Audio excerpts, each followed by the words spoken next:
están? Bienvenidos a otro episodio más de Sal de tu silla.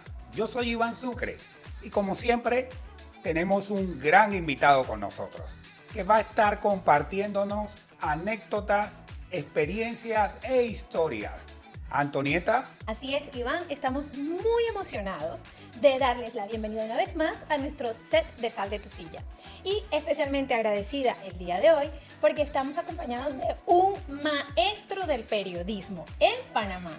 Hoy con nosotros, Álvaro Alvarado. Bienvenido, Álvaro. Bien, gracias, Iván, gracias, Antonieta. Eso de maestro, wow, como que... Pero sí somos periodistas, tenemos la vocación de periodismo, lo llevamos en el ADN nuestro.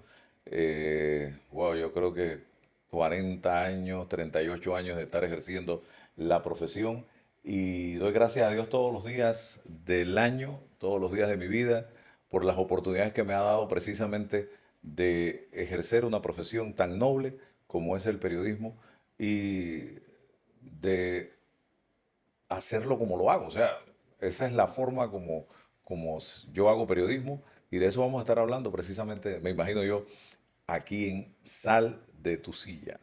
Claro que sí, Álvaro. La verdad que nos hace sentir muy especial que hayas podido encontrar un espacio en tu agenda y, en definitiva, como tú mismo comentas, vamos a estar conociendo también, fuera del periodista, a ese ser humano con todas sus anécdotas, con sus historias, experiencias, que es lo que buscamos aquí en Sal de tu silla, para que nosotros podamos en un momento dado aprender de estas figuras, de estos personajes reales.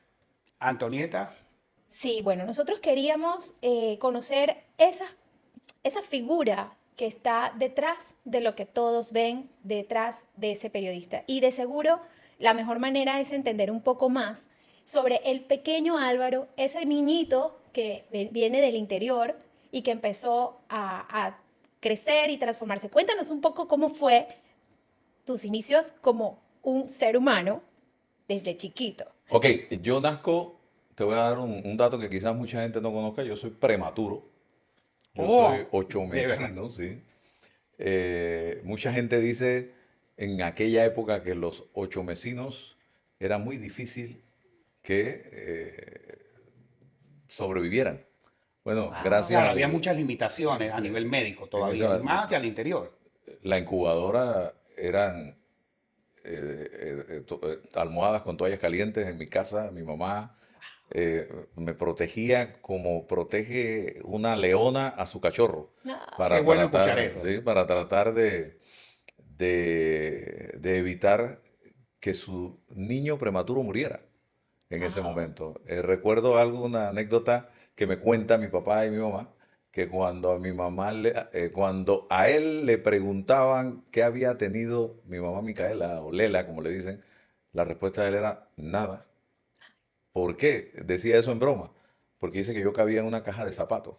Ay, Dios, ¿Sí? chiquitito. Entonces, con el favor de Dios, aquí estoy, 57 años después. Fui producto de una caída de mi mamá, por eso prematuro. Wow. Mi madre se cae y yo nazco. Estudio en la escuela Tomás Herrera, en Chitré, en mis estudios primarios. Mi mamá era maestra de esa escuela. Fue mi maestra de tercer grado. Fue el peor año de mi vida. Ay, ay, ay, ya Eso me es más imagino difícil. eso. En vez de Patty, fue el año más El difícil. peor año de mi vida porque mi mamá era muy estricta. Y ella dice, Álvaro va a ser mi estudiante, está bien, no hay ningún problema. Le toqué como estudiante, pero se tiene que portar bien, tiene que dar el ejemplo porque es el hijo de Claro, la tiene que dar el maestra. ejemplo.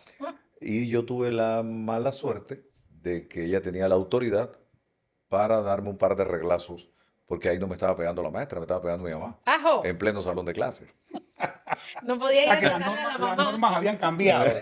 No, no se convirtieron en ventajas, sino en No, desventajas. totalmente. Y en la casa, cuando yo llegaba, yo no podía decir, wow, llegué a la casa, me liberé de la maestra. No, porque ya me encontraba con la maestra de nuevo, que era mi mamá. Entonces, tampoco tenía la posibilidad de estudiar con mi mamá, porque esa era una regla.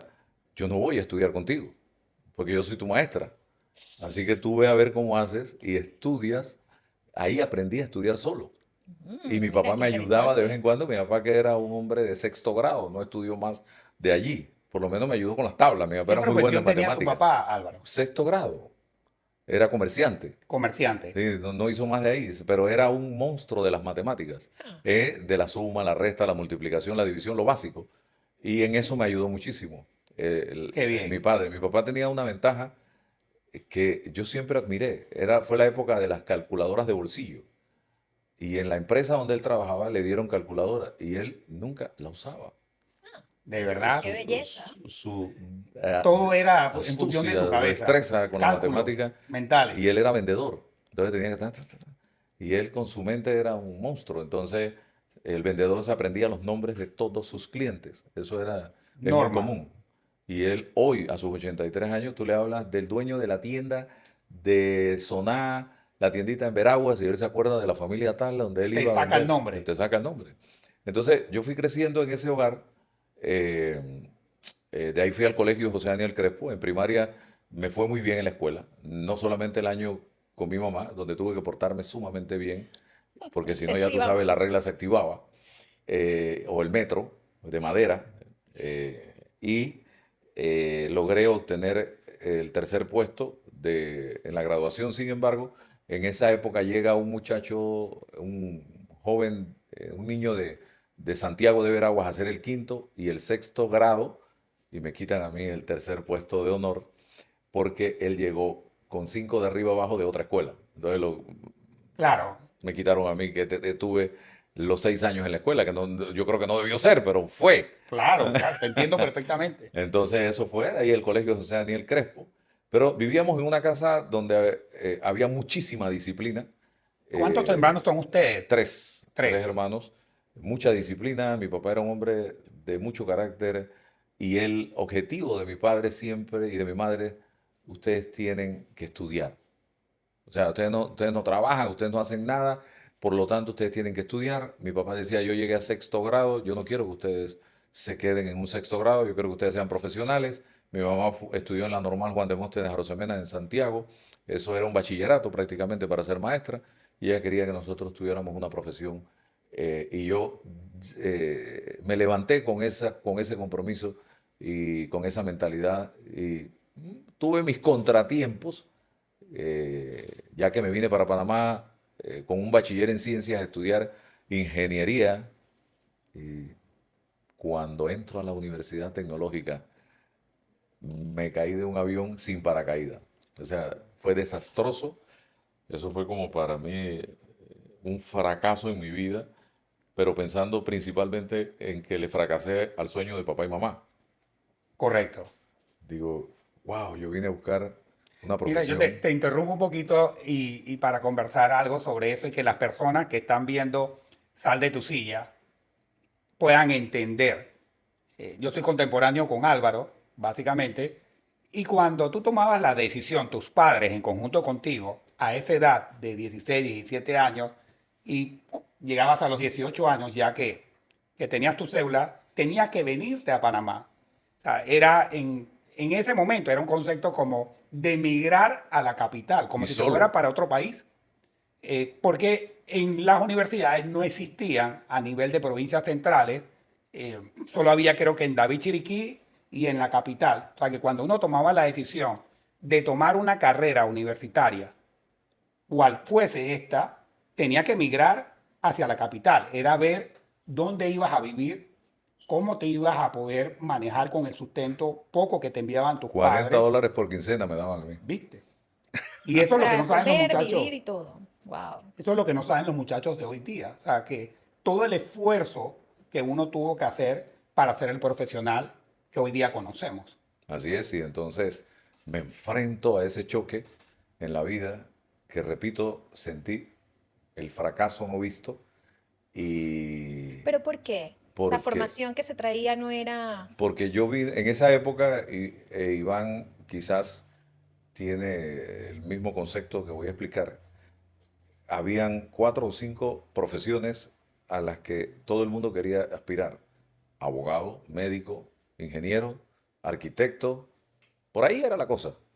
Por ahí era el camino. Eso. Entonces, más nada. Y yo decido por la ingeniería. Eh, a pesar de que yo en quinto y sexto año de escuela secundaria, allá en Chitré, me había activado un poco en la radio, una emisora que se llama y existe aún Radio Provincias, en Radio AM. Provincia.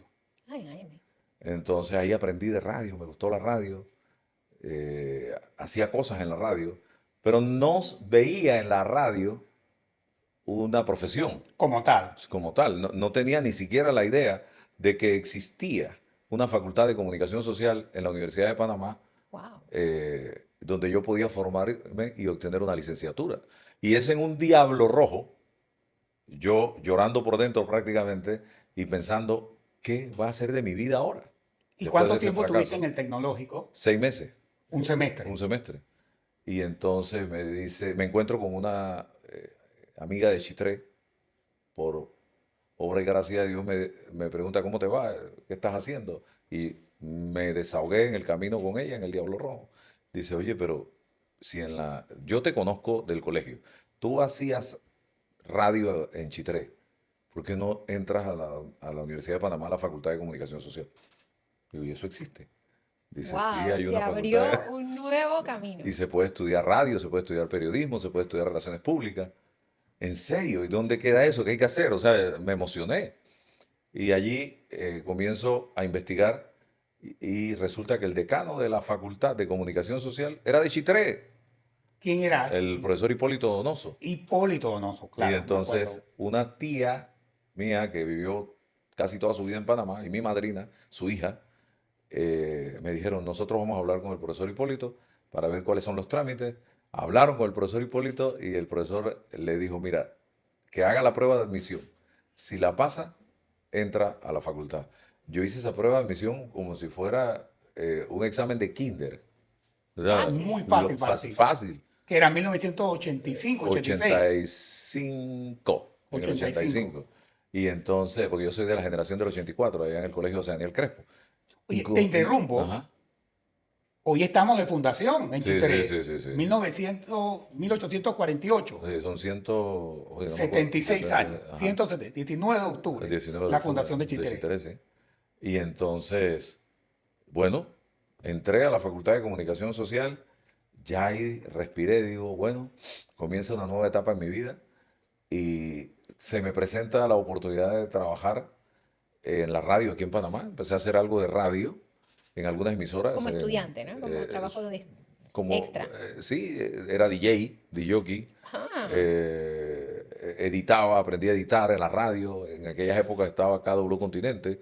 Ahí trabajé por un tiempo. En La Exitosa trabajé por un tiempo. El Z95, que no sé ni qué es hoy día, trabajé también. O sea, me gustaba trabajar en la radio. Y de ahí en Super Q también trabajé en aquella época. De ahí vino la invasión. Y justo antes de la invasión, se me presenta una oportunidad de ir a hacer unas vacaciones en RPC Radio. Para mí, RPC Radio era en ese momento como la voz de los Estados Unidos. O sea, digo, la wow, NASA. yo en RPC Radio. Yo me sentía y entré, hice las vacaciones a Armando Ábrego, él era locutor, ponía música en horario vespertino en RPC, me hice amigo de él y me pidió que le hiciera unas vacaciones, hice las vacaciones y quedaron contentos con mi trabajo. Entró la invasión y vaya, todo el esfuerzo que Se había hizo una hecho. pausa un año más o menos. Pensé yo que no iba a pasar más nada en mi profesión. Te cuento que el 25 de diciembre de ese año, todavía estaban los tiroteos, los bombazos, me llama el difunto Eleta Casanova, Fernando Eleta Casanova, y me dice, necesitamos personal para poner a funcionar el departamento de noticias de RPC Radio. Ay, Y santo no padre. tenemos, la gente no puede trasladarse, no puede venir. ¿Tú te atreves? Digo, ¿a qué hora hay que estar allá? Yo vivía en el edificio Tuira, donde está el Tuira y Chucunaque, en la tumba muerto, En la tumba muerto. en el piso 10 del Tuira. Y dice, si te puedes venir mañana, digo, yo voy, aunque sea caminando, porque yo quería trabajar, yo quería ser alguien en los medios.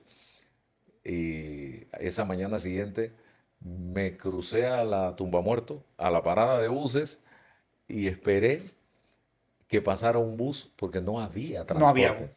no había bus, no había transporte. O Y sea, en eso viene uno donde había pasajeros guindando en el estribo del bus. Y yo puse un pie en el estribo y el otro iba guindando al aire.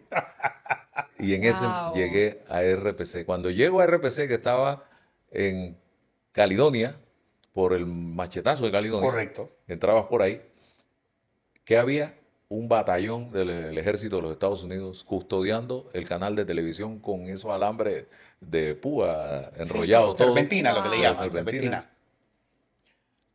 Y Pero mira que cómo es la historia tuya, Álvaro, que de una situación eh, de este entorno surge la sí, oportunidad para ti, ¿no? llego ahí, trato de comunicarme con los soldados. Yo no hablaba inglés, ellos no hablaban español. Y yo tenía que entrar a trabajar.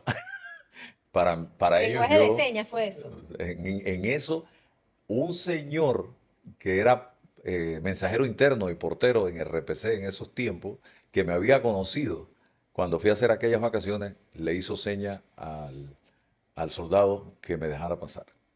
Y ahí pude entrar a RPC. Y entrar de ahí en adelante fue fácil, llegar a trabajar en medio de la serpentina. La hora de salida no existía, no había hora de salida. Y nos íbamos cuando había alguien que nos pudiera llevar a nuestras casas por la inseguridad que había en ese momento.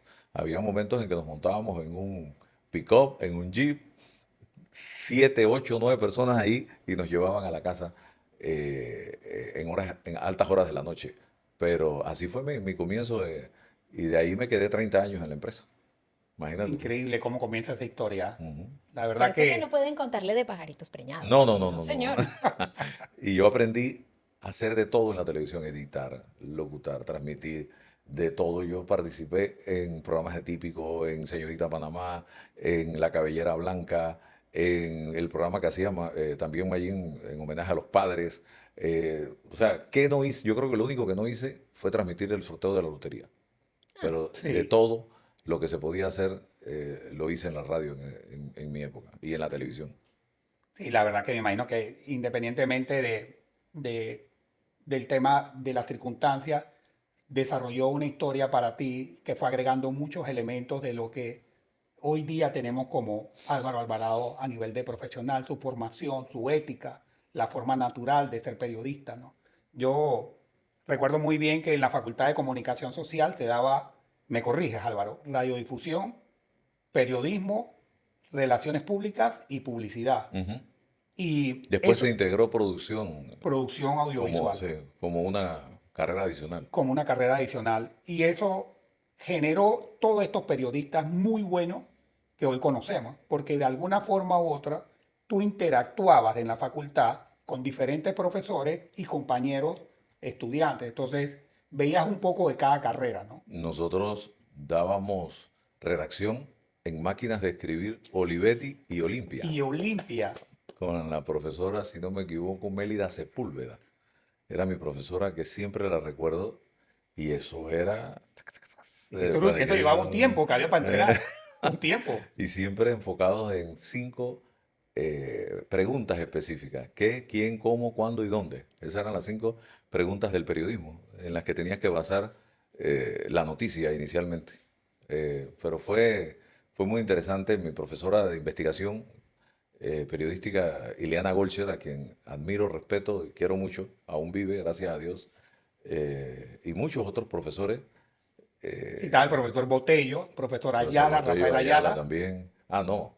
Si nos ponemos Agustín del Rosario, ay, Agustín de ese Rosario. era Agustín del Rosario. Nadie quería dar clase con Agustín del Rosario Está porque ese también era un militar. un militar, Dorita de Reina, Dorita Herrera, Milciades también, Mercedes Ortiz. Ortiz, el papá de Guido Rodríguez también, el profesor, no me acuerdo el nombre, pero eran instituciones dentro de la Facultad de Comunicación Social de la Universidad de Panamá y pido mil perdones si no me acuerdo de algunos nombres, pero nosotros hacíamos también eh, eh, utilizábamos una regla para ver las picas y no sé qué en los periódicos, Sí, que eso hoy tú hablas y de eso y está, nadie lo sabe, nadie nadie lo sabe de sabe eso. usar. No recuerdo el nombre del profesor, pero me acuerdo que él utilizaba esas reglas y tenía toda el material y contenido para compartir lo que él lo había aprendido en Estados Unidos. Quiero dar un agradecimiento muy especial a la empresa contable CPA Think y a Seguros Butec, quienes han hecho posible nuestro segundo episodio de Sal de tu silla con Álvaro Alvarado. Yo tengo una libretita anotada aquí porque tengo preguntas, porque hoy Álvaro no es el periodista que hace las Pero preguntas. Álvaro no nos trajo hoy avena. No trajo avena. Yo espero que de esta visita nos podamos llevar la receta de la avena, la mejor avena que hay. ¿Te gusta? ¿Te Me gusta? ¿Te encanta. gusta? Y Wow. mi hija que tiene 7, quiero ir a comer la avena de allá. Bien, Entonces Rosales, mira. nosotras sí vamos y pedimos avena. Pensábamos que no falte nunca. Pensábamos que el Ese es mi señor deseo. Álvaro nos iba a traer hoy Y avena. La verdad chicharrón. que la mejor avena de Panamá sacando nuestras abuelas. Ay, ay, ay. Así que Así es, así sí, mismo. le compartimos de verdad que, y esperamos, como dice Anto, llevarnos al final del programa la receta. Ok.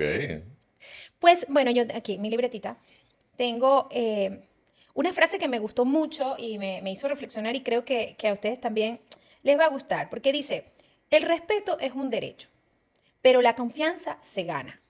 Y en este sentido, ¿cuáles son esas personas que definitivamente tienen el respeto de Álvaro Alvarado? Y también, ¿cuáles son esas que se ganaron su confianza? Pueden ser la misma o pueden ser otras. Cuéntanos un poco en ese aspecto. Mira, yo te voy a ser honesto, no, espero que no suene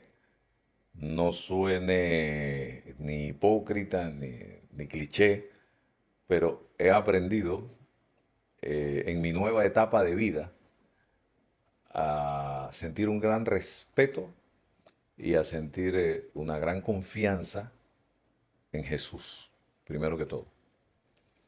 Me he puesto desde hace 8 años que entré a entender un poco la vida de Jesús y a ver series de Jesús, a leer sobre Jesús, que yo creo que si tú lo tienes a Él a tu lado y lo tienes a Él en tu vida, puedes dejar tus negocios, puedes dejar tus problemas en sus manos y se van a resolver. Te lo digo con toda experiencia de lo que me ha pasado en mi vida desde hace 8 años para acá. Ha sido un cambio total y de eso te hablaré después. Pero a nivel de personas, pecadores, mortales como Humanos, tú y como humanos. yo le tengo un gran respeto y admiración y confianza a un hombre como Monseñor Rómulo Emiliani, por ejemplo. Eh, para mí es una persona con la que me encanta sentarme a conversar cada vez que viene a Panamá. Tengo el honor y el privilegio que muchas veces cuando viene tenemos esa oportunidad de sentarnos y hablar un poco, De intercambiar de ideas, de intercambiar charlar, ideas. no Sí. solamente como monseñor, sino No, como como ser persona, humano. como ser humano. Él es un gran admirador de Simón Bolívar. Oh, uy, que me estoy viendo ¿Te la parece? serie. Justo me estoy viendo Ya la me la vi, serie. ya me la vi. En el Netflix, ahí estoy. ¿Cuántas emociones? Sí, sí, Esta sí. mañana reflexionaba de eso, de lo difícil, pues en ese caso, en la parte donde estoy, es que luchas tanto por algo, que un Y a la poco final. también es altruista, pensando en otros, pero los otros no lo No. ven igual que tú y te hacen un poco Vienen las traiciones, y digo, wow, que debe ser tan agotador ya haber hecho un camino y que luego los otros que no entienden a profundidad el porqué de las cosas te traicionen y tengas que volver a empezar otra vez. duro. Duro, duro. También te puedo mencionar el respeto que siento por el Papa Francisco. Me he visto como 5 series y películas del Papa. Wow. Y ese es un monstruo, fuera de serie también. Eh, ¿Crees que está haciendo una diferencia está positiva? haciendo y está luchando por hacer que las cosas cambien, porque no es fácil dentro de una estructura tan Tan fuerte compleja como como el mundo. compleja en el mundo como la iglesia, y no, y como Y la la iglesia. iglesia. Porque a veces la gente dice, es que la iglesia, y ahí yo inmediatamente salto. ¿Por qué? Porque es que la iglesia, somos todos los miembros de la iglesia. Ya. Todos. Todos. La iglesia no es el papa, la iglesia no es el padre, la iglesia no es el obispo. La iglesia somos el conjunto de seres humanos que la integramos. Y todos hemos cometido errores. Porque Sí. la iglesia no es un... eh, el mismo Jesús habló de que es un hospital de enfermos. No es una fiesta, una rumba para sanos. No, es un hospital de enfermos. Todos los que estamos en la iglesia tenemos una enfermedad en el corazón, en el alma, en nuestras vidas. Y por eso estamos allí buscando la sanación. Entonces, son personas que yo admiro. Hay gente, por ejemplo, un hombre como Pepe Mujica, el expresidente de Uruguay.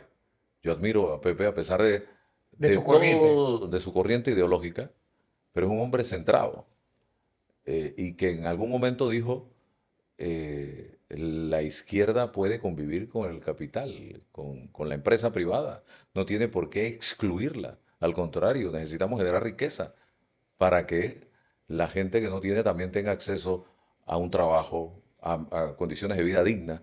Y eso es admirable, porque esa corriente ideológica en otros países lo que llega es a destruir A el manchar, capital, a dañar. a dañar y no a construir. Y Pepe Mujica ha sido constante en esa, y le fue bien en el gobierno. Y Uruguay es uno de los países que nos pueden dar ejemplo en la región De democracia. de democracia y de cómo se hacen las cosas correctamente.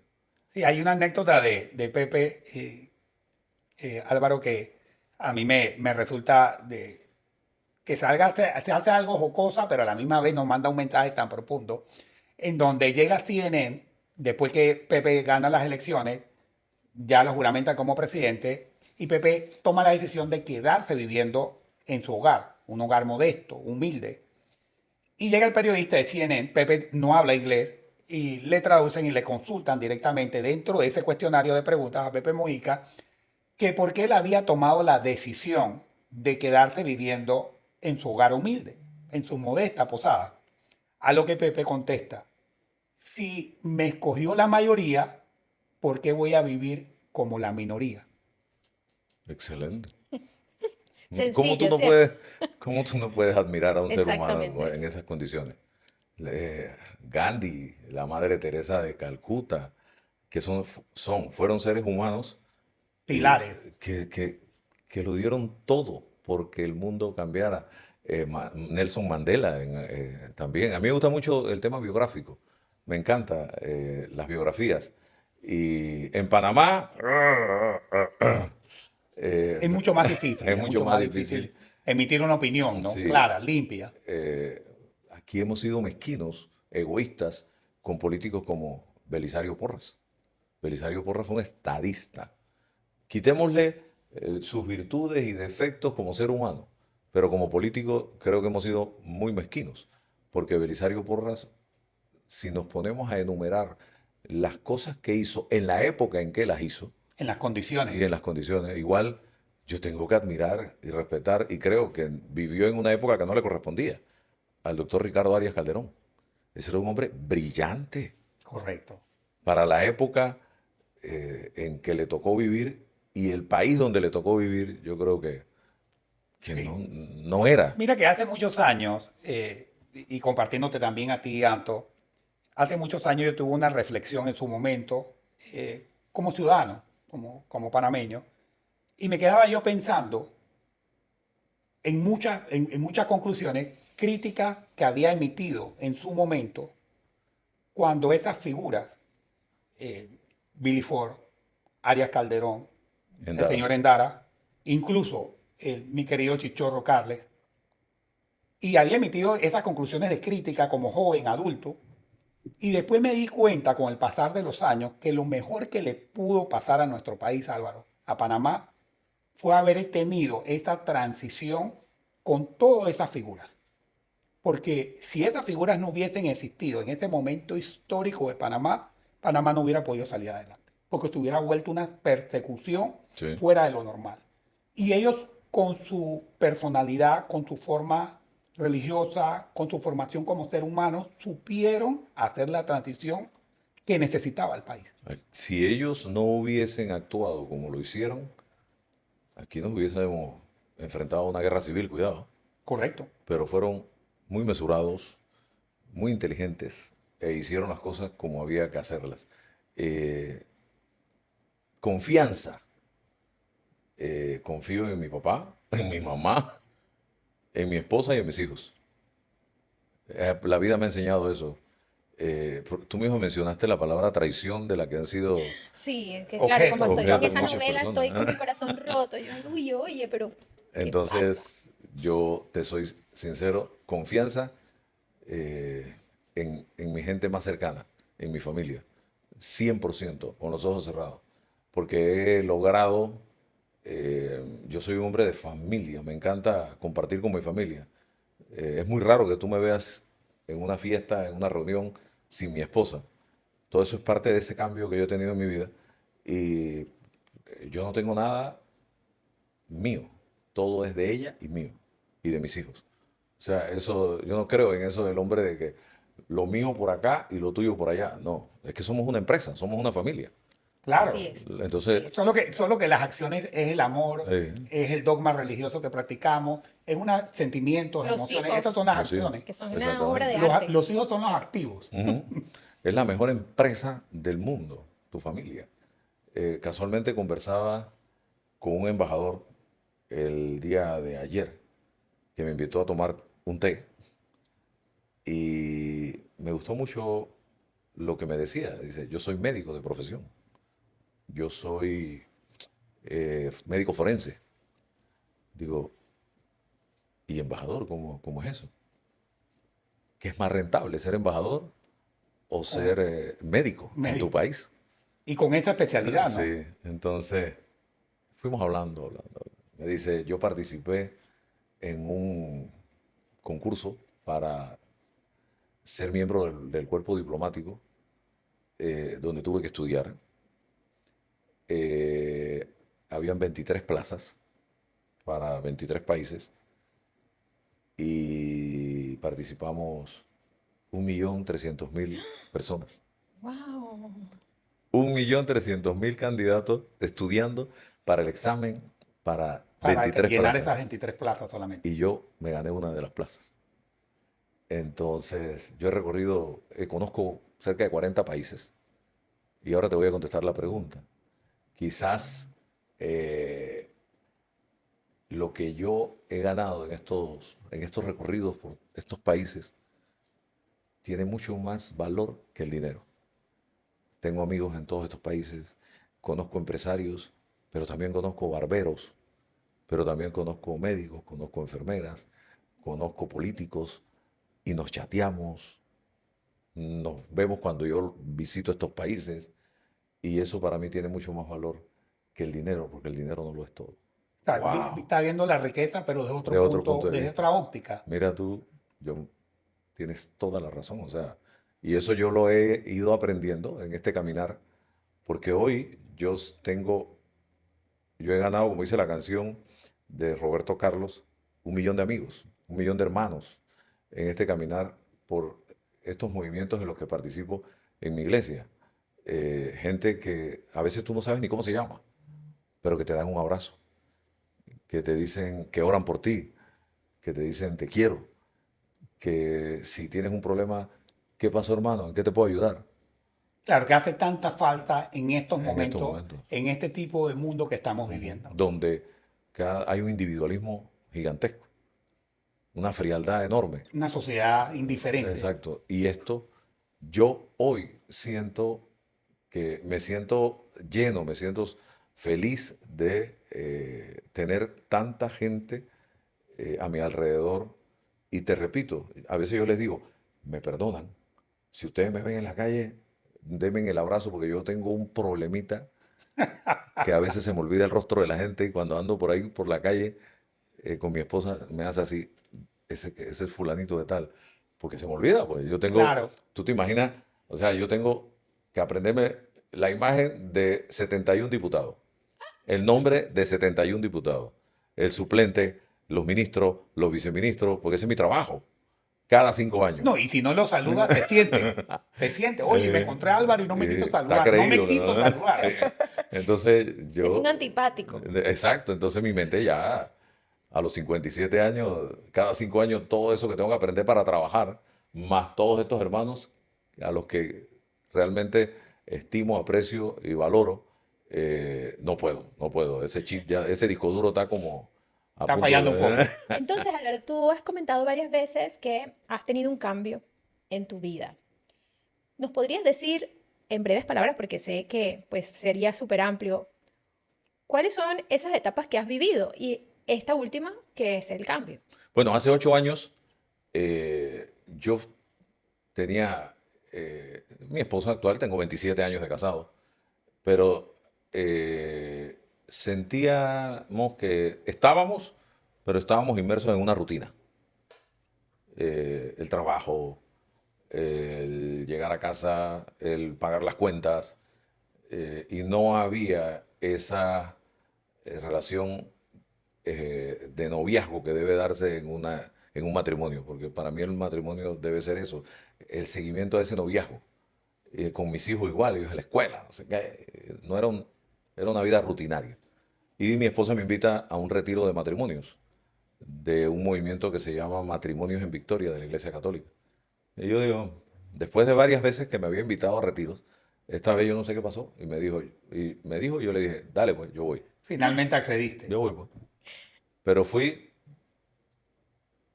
por acompañarla.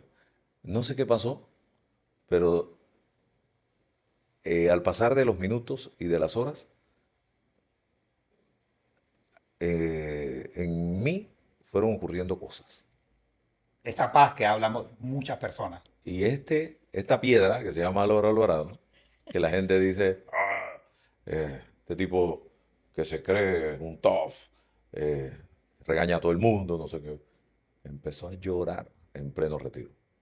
Wow. Y eso es importante que nos pueda compartir Álvaro esto y en sus palabras para que nos percatemos que el empresario o aquella persona que está buscando cumplir sus sueños también tiene que tener presente la palabra de Dios, estar con ese ser celestial y viajar con él para todos lados porque esa es la guía, no lo otro. Todo lo que aprendemos en la universidad va a ser nuestras herramientas, pero la guía espiritual Es importantísimo. es Y importantísima. yo lo viví y cada vez que había una prédica, no quiero darles muchos detalles porque los retiros continúan, lo seguimos haciendo. Casualmente el que viene es el número 52 y lo vamos a coordinar, mira tú. Después de 8 años le toca a mi esposa y a mí la coordinación del que viene, que es el Como 30 líderes de, ya. sí, como el 30 de noviembre, 1 de diciembre. Pero ¿qué pasó? Iban pasando las prédicas, los talleres y como que cada una de esas palabras que decían allá adelante, Encajaban como como que piecitas. me daban, tuve los misiles, me los Que te daban. Oh, señalaban a Eran ti. para mí todos, ay, todos, Dios todos, todos. mío. Y eso me removía eso allá adentro. Y yo no paraba de llorar. Y cuando daba un testimonio de lo que había vivido en la prédica o en el taller, no, trancado llorando. Wow. No, eso fue duro, Fue fue duro. duro. Pero cuando yo salí de ese retiro, que es en Monte Alberna, ahí en San Antonio de Padua, en Betania, que hay arriba, un centro de retiro que hay, yo salí con una paz, con una felicidad, Renovado. totalmente renovado. Wow, qué Hemos hecho interesante. decenas de retiros en los que ya hoy somos servidores.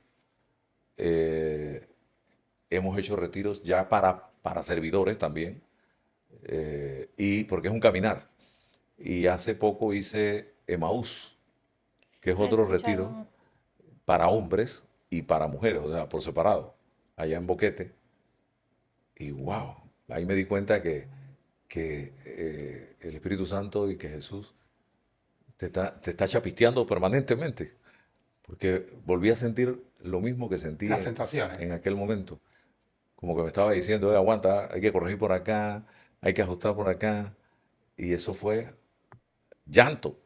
Entonces, yo he aprendido que aquello de que los hombres no deben llorar, como dice la Ah, canción. justo estaba pensando eso, porque todas las personas que, pues, nosotros tuvimos la emoción de compartirles que tendríamos este momento. Decía, ay, pero él es bravo. Uy, él es ese. Y digo, bueno, vamos, vamos, claro, claro que sí, pero ciertamente esa es la imagen. Bueno, con ese vocerrón, por favor. Ese vocerrón, El tono de voz. No, claro, y llorar tocado por la mano de Dios es una liberador. cosa espectacular. O sea, pararse, lo último que me tocó vivir fue que yo no había hecho conexión todavía con el Santísimo. Y te lo cuento aquí, hace poco tuvimos una sesión con el Santísimo. Yo no sentía ese clic allí. Y estábamos de rodillas, adorando al Santísimo. Y en una palabra del sacerdote que estaba hablando, ya, entró en mi corazón y eso fue, wow, Fuerte. fuerte. Digo, conectó Mira que me conmigo. conecto contigo, me llega, Álvaro, el sentimiento de lo que estás expresando. Y te digo algo más. Eh, no sé si te pasó a ti. Yo venía de un hogar donde había autoridad. Había, nunca nos faltó nada, eso sí, con limitaciones, pero la comida estaba, la ropa estaba, la escuela estaba. El cariño estaba, pero no con gestos. Muchos nos criamos en ese ambiente, de un padre que no te abrazaba, que no te decía que te amaba. Totalmente de acuerdo. Eh, Sí, había mucha frialdad, sí. no había ese sentimiento que se esparcía dentro del hogar con ese calor humano que esperamos tener todos cuando somos niños. Y que hoy yo sí lo hago con mis hijos, porque yo Lo dije, yo tengo expresa, que lo romper ese ciclo. exterioriza. Yo tengo que romper ese ciclo cuando empecé la tarea de ser padre y he ido poco a poco trabajando en eso y lo logré romper. Pero todo esto es producto de ese cambio que yo te estoy hablando. Hace un mes llegué a Chitré y te confío algo que espero, y lo digo para que todos los que están viendo este podcast lo hagan. Y no esperen mañana decir, ¿por qué no lo hice? Llegué, mi esposa le dijo a mi papá, levántese. Y le di un abrazo y le dije, te amo, papá. Después de 57 años de vida. Entonces, yo creo que ya lo estoy haciendo. O sea, ya lo hago con más naturaleza. Pero la respuesta de él fue la misma. Yo también te quiero, hijo. Entonces, todo esto quizás sea una tontería para muchos, pero cuando nos hagan falta papá y mamá, entonces vamos a decir, oye, yo nunca le di un abrazo, nunca le dije te quiero. Hagámoslo ahora. Hoy, en este momento que usted está viendo este programa, llámelo si no lo tiene cerca y dígale, hey papá, te extraño, te amo, te quiero. Hey mamá, te extraño, te amo, te quiero. Y vas a ver cómo también esa costra que a veces tenemos por dentro se va liberando. Sí. Te agradezco muchísimo, Álvaro, que nos hayas compartido esta parte de tu familia. Yo creo que has hecho un recorrido que nos ha llegado a mí, a Anto, y estoy seguro que a toda la audiencia también. Vamos a hacer una pausa con nuestro especial y querido Álvaro Alvarado para luego volver y que nos hable de su faceta como empresario.